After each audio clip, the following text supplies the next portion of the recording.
Welcome to the Cup of Linux Lounge. I am Lord Shadowwing, a member of the Cup of Linux community. Open source software has risen to great prominence. Free and open source software is software whose licenses give the users the freedom to run the application for any purpose, to study and modify the software, and to redistribute copies of either the original or a modified version of the program without having to pay royalties to the previous developers.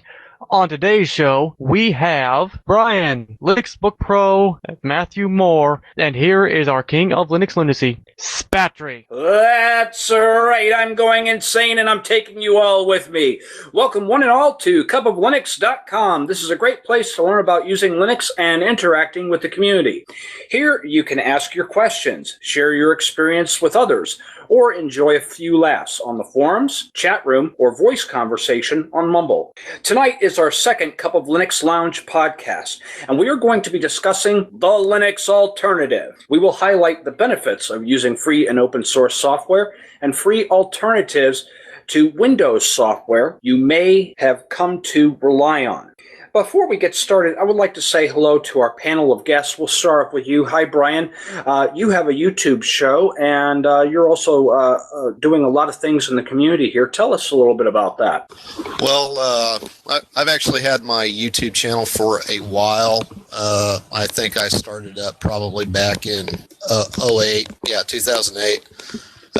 Life kind of got in the way over the past couple of years, and I hadn't uploaded in a while, but about 4 months ago, I started back up again.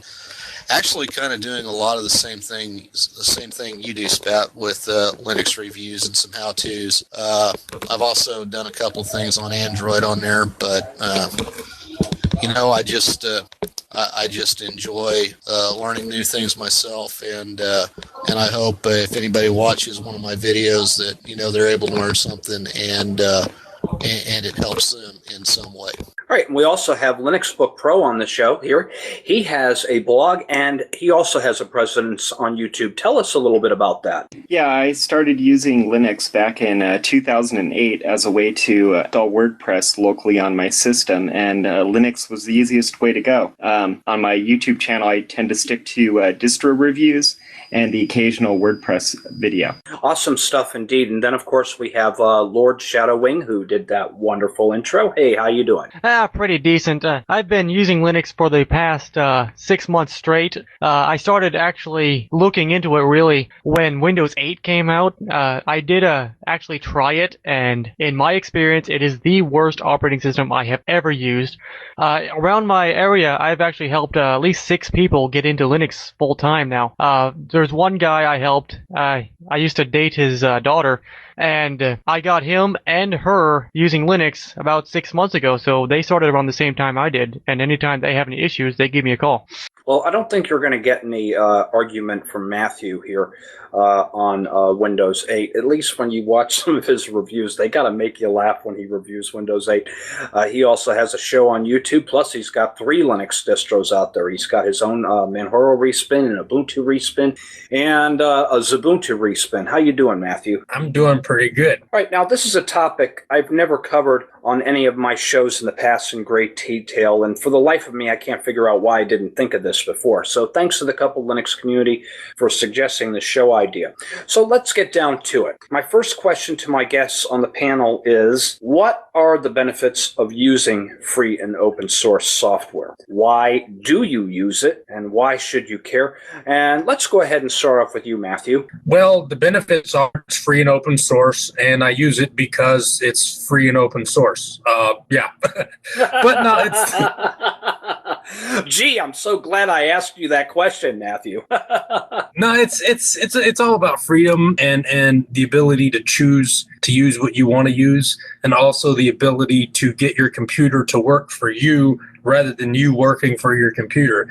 When you download a piece of free and open source software, you have control over it, not some corporations. So you can pretty much make your computer have the workflow and feel to it that you want it to have. And that's why I enjoy it. All right. And what's your take on that, Lord Shadowwing? Hey, you can just shorten it to Shadow. I use Linux mainly because it allows me to use older hardware without resorting to older software like Windows 98 and Windows 2000 and such like that. The other reason is security. You don't have to deal with viruses. You don't have to deal with the spyware. You generally don't have to deal with the NSA. Generally, with using open source software. How about you, Linux Book Pro? I'll be honest, I started using it because I'm cheap. Hey, what can I say? You know, that is as good of a reason as any. Expand on that a little bit, though. Well, I mean, I used to use Photoshop all the time, and having to upgrade to the latest version every year would set me back $1,000 to get the entire Adobe suite. And on top of that, I'd have to upgrade my my laptop or my desktop every couple years, much more frequently, to keep up with the software. You know, you made some good points, and we'll get to that a little bit later. Brian, what's your take? Well, I can pretty much agree with all of the reasons the rest of the panel have stated. And I'd also, and to expand on the security piece a little bit, when you use a piece of open source software, you have the assurance, or at least the relative assurance, that because that code is open, someone who knows what they're doing and has looked at that, has inspected that code, and there's not going to be any nasty surprises in there. There's not going to be any backdoors. There's not going to be any spyware, because if it's in there, someone is going to find it, and that software will not last long in the user repository or in the PPA, and it certainly won't be in a major distro repository. So, there's that piece of it. Okay, and I have to agree with all of those. The total cost of ownership is lower. If a security flaw is found, the community is going to come in and fix it. And the thing is, if I find a great piece of software, I can burn it to a disk and give it to one of my friends and not worry about breaking some laws. The software giants want you to believe that sharing is wrong. Now, weren't we taught as children that we should share our toys with other kids? With free and open source software, we have broken the chains of corporate greed. We support the software developers who create the applications we enjoy. We change the software to get it to function how we want. And a great example of this is my website here at cupoflinux.com. It's using technologies such as simple machine forums, PHP free chat, TikiWiki, and a smidgen of HTML5. And I was able to modify all of these to get them to perform to my liking, and that is at the very heart of the matter here. We're not restricted to certain hardware for the software like Apple does with OS X. We are not locked into Microsoft's walled garden. And it seems like many software companies are creating new and what I would define as evil ways to force dependency on their products. How do you see that, Matthew? Well, I think there's two sides to that. There is the strong arming users into using their products, but for example, in Apple's case, they lock it down so they can deliver that user experience that people want. And in order to deliver that experience, they have to control it. Well, because quite frankly, the average user doesn't have the knowledge or the skill to be able to do that for themselves. But you are right. That can easily be abused, and some companies and software manufacturers do that intentionally. So mostly just to make money off of you. So it can go either way. Absolutely. And forcing you to have to upgrade and that sort of thing. This was just discussed earlier. We're going to go ahead and pass the mic over to Shadow this time. What is your take on that? Oh, it's all this proprietary stuff. I'm kind of agreeing with, wow, my brain just farted. I can't remember the name of the guy who started the Free Software Foundation, but I kind of agree with him with the, Stallman. I kind of agree with him with the open source and the freedom software. I'm thinking about going to just pure Debian and trying to stay away from as many non-free blobs as I can, because all these non-free blobs and software tend to snoop on you and allow the NSA and all that access to your system with hidden backdoors with this non-free software. Linux Book Pro, what's your opinion? Well, I take a pragmatic approach. I usually look at what problems I want to solve. For instance, recording video, recording screencasts, transferring video from one format to the other. It's just easier to do that within Linux, and a lot of that is because the free software is capable of getting past DRM when necessary. Sometimes you actually own the content that you're trying to translate from one file format to the other, and DRM just gets in the way. Absolutely, and I couldn't have put that better myself. Your take on that, Brian? Well, for me, it kind of comes down to flexibility. You get a greater degree of flexibility with free and open source software than you do with proprietary software. For example, Microsoft Office document formats, they are not an open format, but they have become the de facto format for document exchange, at least in the United States. It may be different in other parts of the world. But, with software suites like AbiWord, LibreOffice, that can those have been adopted to actually handle those proprietary formats. So you still have the flexibility to work in an environment where other people might be using proprietary software, but you can still collaborate and you can still work with them cross-platform. And you get that from open source, and you don't necessarily get that flexibility with proprietary. And so that's the very heart of the matter here. Our focus today is breaking the chains, liberating yourselves from corporate greed, and still being able to get your work done with free software alternatives. So yesterday I had a discussion because there are so many software alternatives available, and I'm actually referring to alternative to .NET for many of the examples that we're going to be covering in the show here today. But I went and discussed with the community members some of the more popular software that tends to be holding people back from switching over to Linux, these programs and that sort of thing. So I'm going to be referring to this site quite a bit, and I will have a link in the description for those of you who are listening to us on YouTube, and for those of you who are watching this video streaming from my link on cupoflinux.com. But the number one application that was mentioned was Microsoft Office. Okay, what alternatives do you know of, Matthew, for Microsoft Office? Well, there's LibreOffice, of course. There's also OpenOffice.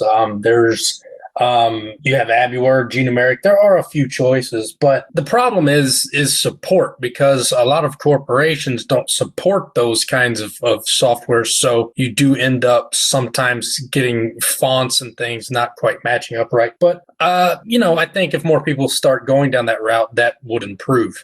All right. How about you, Shadow? Do you use any Office software, and do you have any recommendations in particular? Personally, I use LibreOffice. Since Microsoft opened up their TrueType fonts, you can install those fonts in your Linux system, and you can have all the proper fonting that is used in Microsoft Office. And Linux Book Pro was telling me earlier he does a lot of work in WordPress and that sort of thing. But when you're creating content to import into WordPress, are you using any software alternatives to Microsoft Office to bring in content? And if so, what are those applications you're using? Well, I do my text editing in LibreWriter, and as far as my actual HTML editing, I do that in Bluefish or gedit. Okay, and how about you, Brian?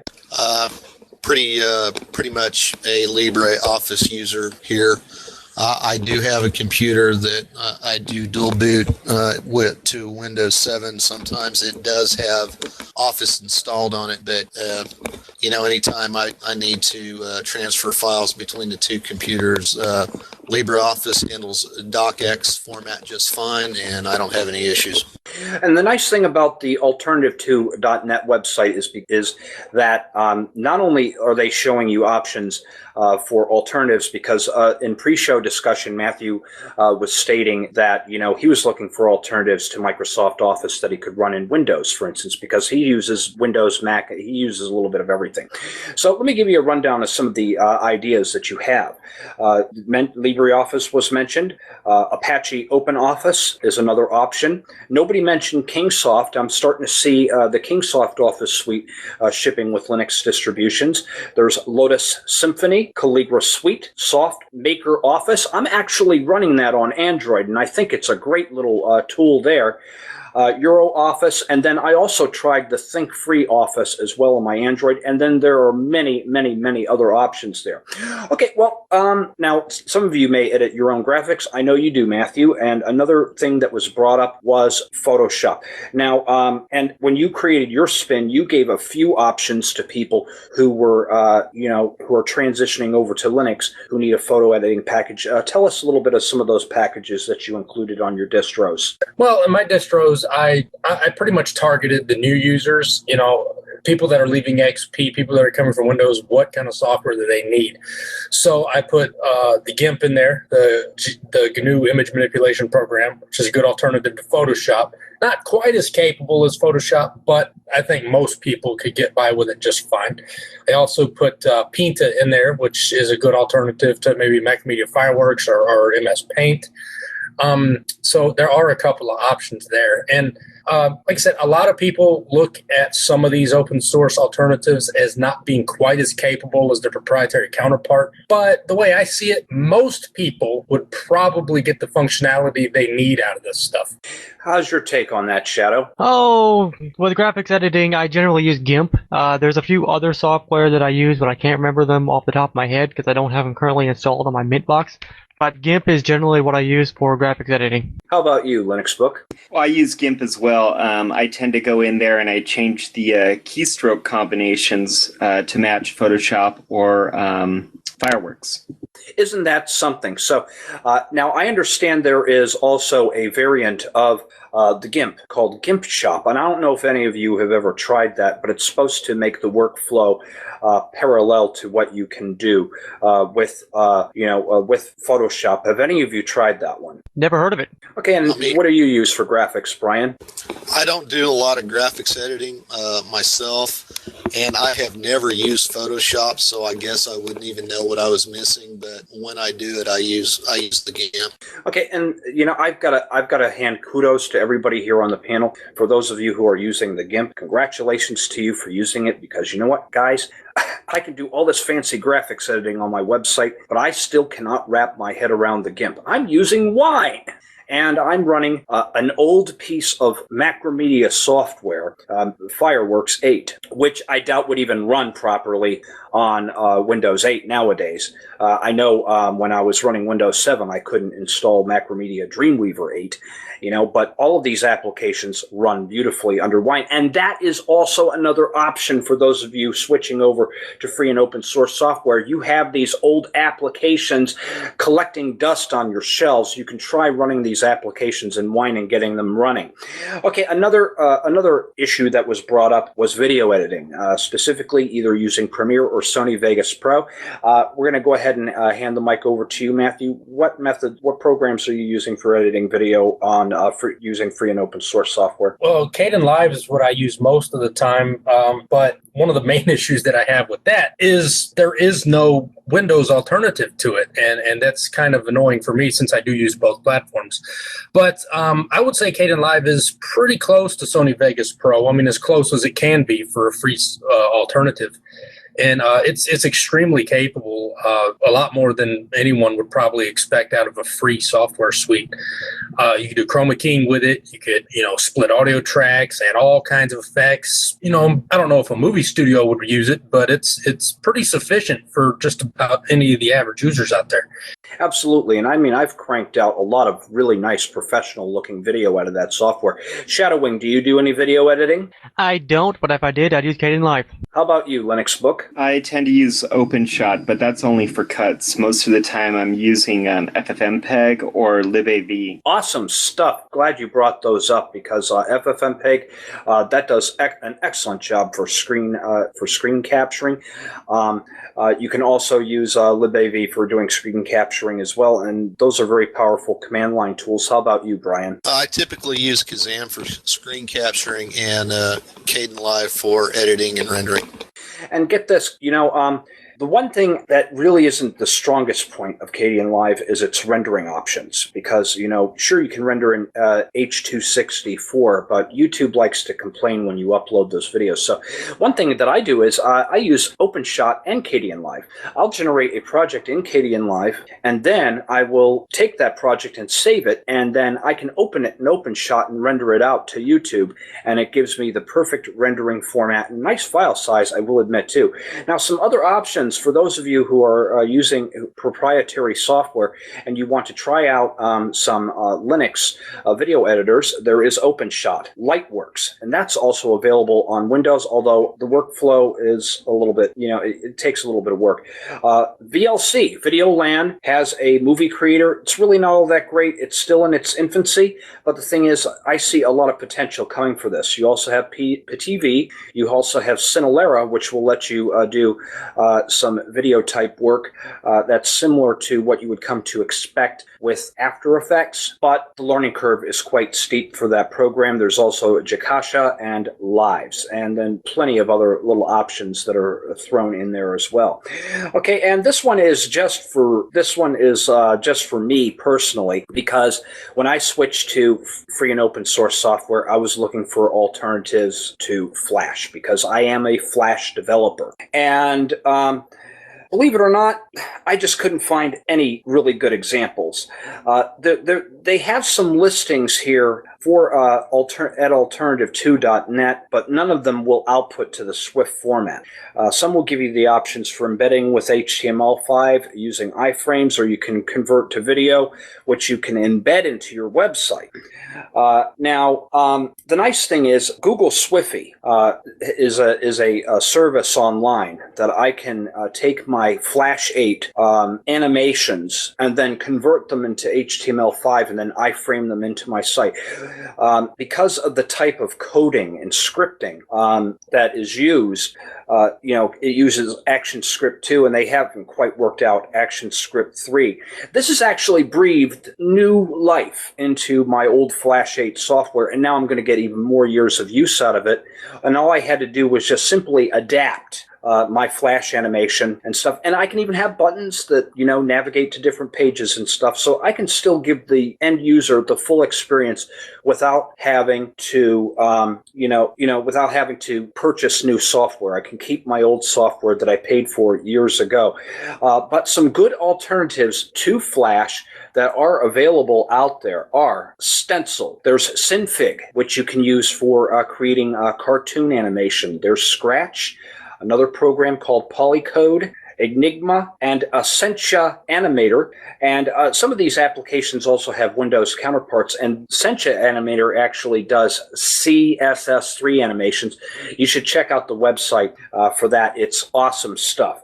Okay, another one that was brought up was digital audio, such as FL Studio or Cakewalk, programs like that. And our biggest contender right now is Ardour. Matthew, what are you using for audio editing presently? I'm using Linux Multimedia Studio in combination with Audacity. That's usually what I run my stuff through. Now, Linux Multimedia Studio, for those of you who do not know, is Linux's answer to Fruity Loops or FL Studio Pro. It has a similar workflow. You can use MIDI with it. And if you use Vestige, you can import any of your paid VST plugins into the software and use it and get some pretty cool effects out of that. Shadow, do you use anything for audio editing? I used to use Ardour, but I haven't done any audio editing in quite a while. How about you, Linux Book? I use Audacity. Amen to that. I love Audacity. Very powerful software. How about you, Brian? I don't really do audio editing. Okay. You basically just film and then print and then upload to YouTube. But your options here, as mentioned, there's the Linux Multimedia Studio. Hydrogen is a drum machine program. I've played with this myself. I like it. It's pretty fun. Rose Garden is a well-rounded audio and MIDI sequencer and score editor. You have Q Tractor. You have Linux Sampler. And then there are even some really cool programs for guitarists hosts like myself, like Rack, which is a real-time guitar effects processor, and I love that program. It uses Jack, which is a low latency sound server, and you can get some really cool things going on with that. Okay, let's open up a can of worms.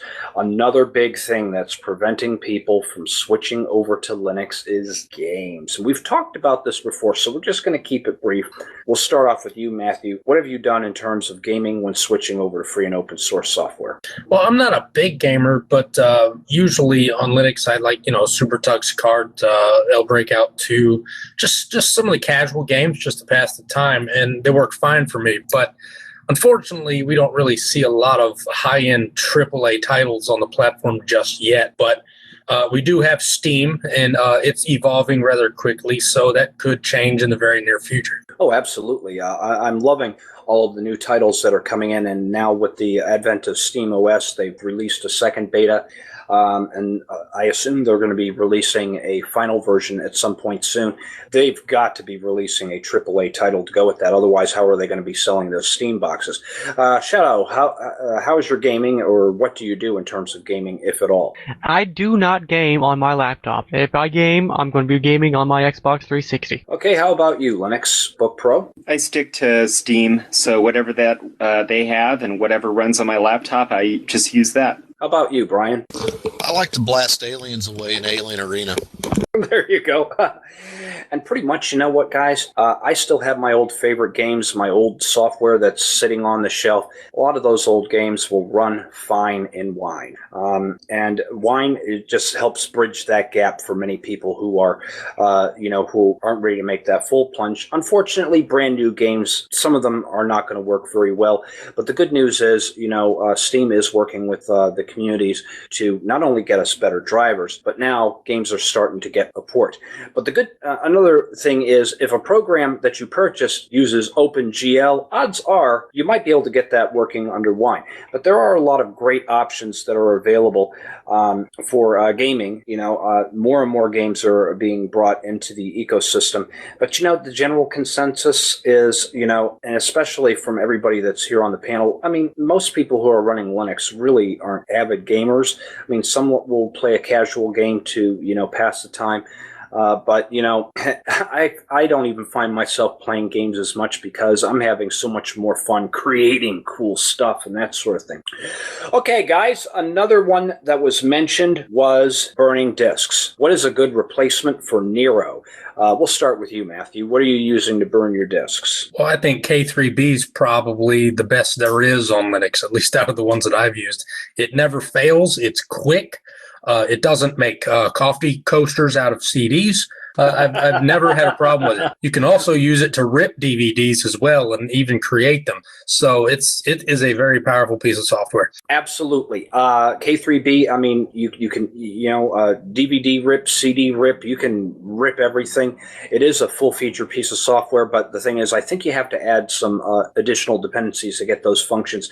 Shadow, what are you burning your disks with? Mostly lately it's been XFburn, but K3DB is my go-to burning software if I can get it on my distro. How about you, Linux Book Pro? I ditched to optical media a while ago, and I'm just using USB stick for everything. So it's DD from the terminal for you. How's that? How about you, Brian? I don't know why you hate on Brasero so much. Brasero works just fine for me.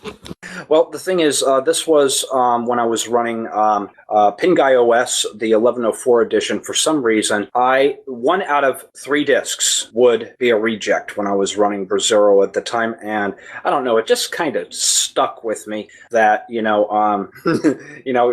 because the first impression is always going to be the lasting impression, and Brasero may have actually improved over time. But one thing I can't stress enough, though, is when you're burning these disks, and it may not be the software itself, it could be the media. You know how things are mass-produced nowadays, and they got these rated at 24x DVD burns and all this other stuff. I don't buy it one bit. If I'm going to burn a Linux distro to a DVD, I'm burning that sucker at 2x, because I want to make sure that I'm getting a good slow burn, so I don't have a corrupt image on my hand. But some alternatives are that was mentioned: Brasero, XF Burned, Sound Juicer, and Gnome Baker as some options for you. I use XF Burn myself, but I found myself nodding my head when Linux Book Pro was telling me that he ditched the CD medium and decided to opt for the little USB sticks. I switched to SD cards. I have a little SD card reader on my laptop, and so I find myself, just using DD to transfer those images, and then I even have a converter that converts them to USB so I can boot my system. So those are very good options as well. Okay, let's talk about email software. It was mentioned that people needed a good alternative to Outlook. What say you, Matthew? Well, I use Thunderbird a lot, and there's also that other email client. I forget the name of it now. It's the one that comes with Elementary OS. That one's not bad either. Okay, how about you, Shadowwing? What are you using for email? Thunderbird mostly, but I have tried Mutt and a few other terminal-based.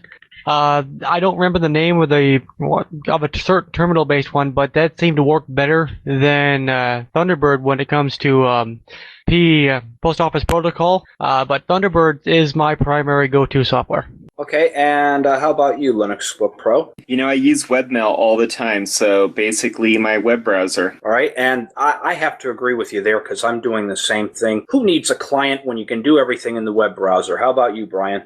Yeah, I've pretty much transitioned over to using the web browser interface myself for email. However, as far as a drop-in replacement for Outlook, Evolution, or is that right? Evolution? Yeah, Evolution does that. Evolution does that out of the box. I believe Thunderbird can do it too, but I think you have to add a couple of plugins to Thunderbird for it to connect to an Exchange server. So your options for Outlook are Thunderbird, Evolution Email, Sylpheed.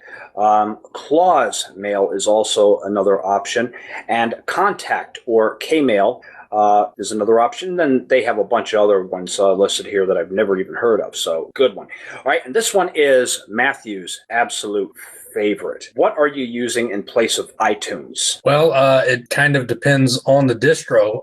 If it's Ubuntu, I'm using Rhythmbox. If it's just about anything else, I'm using Banshee. It just has a good flow to it, low on resources, and it's stable. So it's it's my go-to choice. How about you, Shadowwing? Audacious. I usually use that, but it doesn't really have that much of a media library. I've been trying to figure out how to use the media player protocol or whatever it's a terminal-based media player. I've been trying to figure that out to test it, but I usually go to the other software I mentioned. Okay, how about you, Linux Book Pro? Clementine mainly. Good one. Brian? XBMC for all of my media. All right, good stuff. And you know what I use, kids? Player, which is a fork of SM Player. It's going to be coming out in the next release of the Manjaro Cup of Linux edition, so you guys can try it out. I think it's a great media player, but you know what? I don't really need a software that's going to organize my music collection. I use my file manager to organize my music, and I have my playlists and that sort of thing. But some options that are available to you is Clementine, that was mentioned. Rhythmbox is another good media manager, Amarok, and Banshee. Then there's also Exhale, which is also another one, and a program called A-Tunes. I don't know if you guys heard of this, and this sounds like this would be a good option because it is available for Mac, Windows, and Linux. A-Tunes is a full-featured audio player and manager developed in Java programming language, so it can be executed on different platforms. And it also is a skinnable Java alternative. Have you ever heard of that, Matthew? Because I know you were having difficulty syncing to iTunes, I believe, or was it something else you were having a problem with syncing? No, it was iTunes, and no, I have not heard about A-Tunes. That's a new one for me. All right, yeah, you might want to check out alternative2.net and check out A-Tunes, and you'll have to get back to us on that and let us know. Maybe even put up a video to educate people if you're able to get your device to sync with Linux using that software. Okay, and then our last one on the list is Netflix. Now, a lot of people, now we've got Pipelight and that sort of thing, so people can view Netflix. But that seems to be a big grievance for people. Do you do Netflix, Matthew? No, I do not. I have played around with Pipelight just to see if I could get it to work, but I don't actually have a Netflix account. All right, how about you, Shadow Wing? Oh, I do all my Netflixing on my Xbox. Linux Book. Yeah, I did install it in Wine. How about you, Brian? Yeah, I do all my Netflixing on my Blu-ray player. Yeah, and that's the thing. We do have plugins now in Linux, Pipelight, and then the Netflix desk. I can't talk today. We have the Netflix desktop, which will allow you to view Netflix. But the good news is, I think they're switching over to DRM HTML5. Yeah, I know some of you are booing in the background there, but at least with HTML5, they're hoping to eventually be able to have that. But an alternative to this is you could go to Hulu and watch videos there. Or there is a program called Popcorn Time, which you can download, and there is a markup of that on, I believe it's either on OMG Ubuntu or it is on Web Update. One of those two sites, they have a markup on the front page there where you can add the PPA and install it. I haven't checked to see if it is in the AUR, though. Well, gang, we've run out of time. So let's move on to our final thoughts. And my question to the panel is, in your experience, do you feel that free and open source software is better? Do you prefer proprietary software? Or do you just use whatever works to get the job done? And briefly explain why. We'll start with you, Matthew. Well, I tend to use whatever works to get the job done. But with a lot of the open source alternatives, there's a lot of flexibility, and you'll see these things being ported over to different platforms. And that was one thing that I did want to add for anybody that is considering coming over to Linux and they want to know if this alternative software will work for them. The majority of the software programs that we mentioned here today, there are Windows versions of that software. So you can install that stuff, try it out, see if it'll get the job done for you before you even switch. But yeah, I mean, I think that sometimes proprietary software is appropriate because there are some things that open source software just can't do in a professional environment. But I think for the average user, open source software is just fine for the average task that you might want to do. What's your opinion, Shadow Wing? Well, I try to use open source software as much as possible, but with my college work, I am required to use Windows for certain things. Like for my lab sims in certain classes, it requires Windows to work properly. Linux Book Pro. I try to use free and open source software whenever possible, and if I can't, I look for a way to convert the file formats in a way that it would work. How about you, Brian? Yeah, I'm kind of like Matthew. I'm a whatever works kind of guy with more of a preference for free and open source software. But I'll just bring up this one thing. The only thing that I have not been able to find a free and open source replacement for, we just went through it a month ago, tax season, and I have not been able to find an adequate free and open source replacement for the tax preparation software I use. But that's a once a year thing, so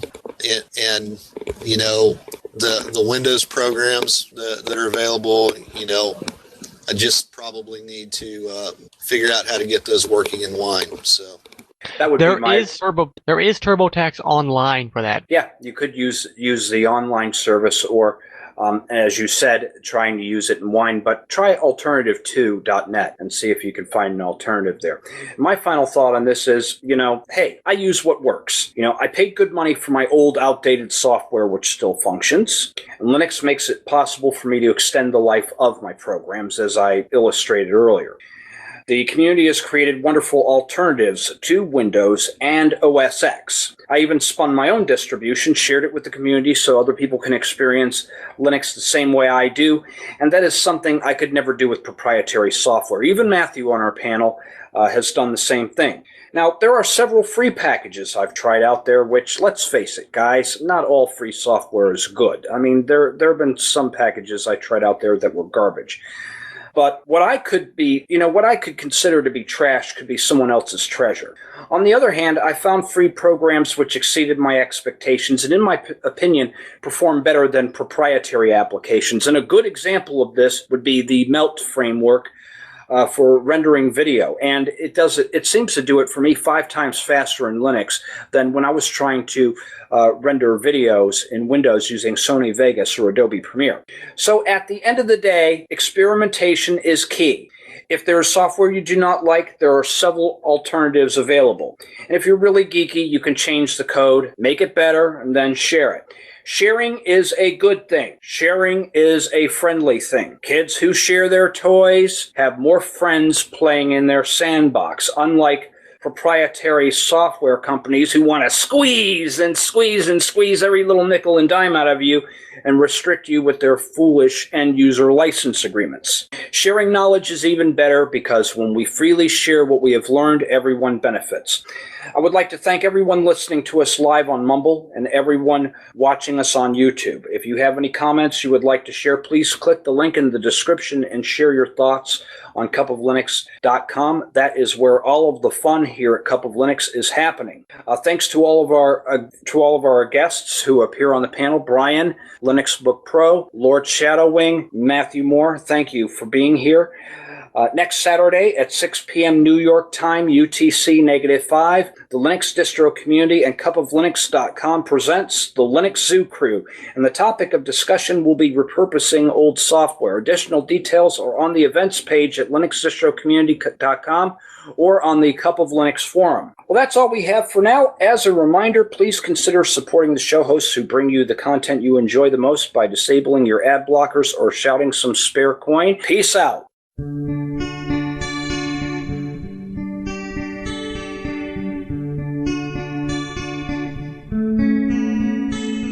The preceding podcast was originally recorded for cupoflinux.com and was reproduced here with permission. Thanks for watching.